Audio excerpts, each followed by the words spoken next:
ఒక 6 lakhs ఏంటి filter వచ్చింది సార్. సో ఫిల్టర్ వచ్చినప్పుడు ఆ రోజు ప్రాపర్గా 12 o'clock టైంలో ఫిల్టర్ వచ్చింది. సో పిల్లలతో ఇప్పుడు పిల్లలే కదా ఇక్కడ ఉండేదని చెప్పేసి జస్ట్ వాళ్ళ సపోర్ట్ తీసుకొని లోపల పెట్టాం. సో దానికే పిల్లలతో వర్కర్ పనులు చేపిస్తున్న వాడనని పేపర్ మొత్తం రాశారు.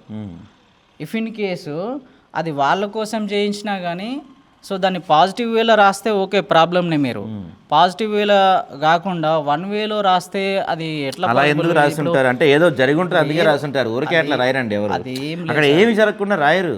ఎవరు ఏ రిపోర్టర్ అయినా సరే అక్కడ ఏది జరగకుండా ఊరికారు. ఇప్పుడు ఇలాంటి క్లీనింగ్ ఇప్పుడు ఇలాంటి వాటికి రాయరు మీ ఎవరు. ఒక్క నిమిషం సార్, ఇప్పుడు టు బి ఫ్రాంక్ నేను చెప్తున్నాను, అప్పుడు వచ్చిన వాళ్ళు ఎవరో తెలియదు కానీ నన్ను 40,000 డిమాండ్ చేశారు. పోలీస్ కంప్లైంట్ ఇచ్చారా మరి? నేను 40,000 కాదు 4 రూపాయలు కూడా ఇయ్యనని చెప్పేసి కంప్లైంట్ ఇచ్చారా మరి? నేను ఇవ్వలేదు. నేనే ఇప్పుడు వాళ్ళు ఇచ్చిన కంప్లైంట్ ఇచ్చినంత మాత్రం డిమాండ్ చేసినంత మాత్రం నేను ₹1 డబ్బులు ఇవ్వలేదు. మీరు ఏం చేస్తారో చేసుకోండి, ఎంతనన్నా రాయండి అని చెప్పేసి అదే 40,000 పెట్టి నేను ఇక్కడ ఫ్యాన్స్ కూడా 40,000 పెట్టి పిల్లలకి ఫ్యాన్స్ రిపేర్ చేయించినాను. కావాలంటే పిల్లల్ని ఎవరినైనా అడగండి, ఆ 40,000 పెట్టి 40 ఫ్యాన్స్ రిపేర్ చేసి పెట్టాను. ఓకే, అది ఇక్కడ ప్రాబ్లం. ఇంకొకటి ఏంటంటే పిల్లలు మెనూ కూడా చేంజ్ చేయమన్నారు కాబట్టి మెనూ కూడా చేంజ్ చేసినాం రీసెంట్గానే.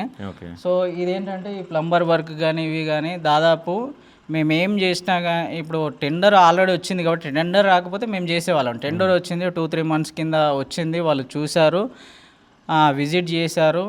సో ఎక్కడెక్కడ రూమ్స్లో కూడా ఎలక్ట్రిక్ ప్రాబ్లం ఉన్నా బల్బ్స్ పోయినా ఏవి పోయినా లిస్ట్ ప్రకారం ఇచ్చాను. రూమ్ వైజ్గా టెండర్ అతన్ని కాంట్రాక్టర్ని పిలిచి మరీ చూయించి మరీ ఇచ్చాను.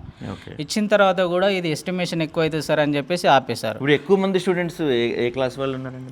అంతా బీటెక్ వాళ్ళు ఉన్నారు సార్ ఇక్కడ. వాళ్ళు ఎక్కువ మంది ఉంటారా? ఓకే.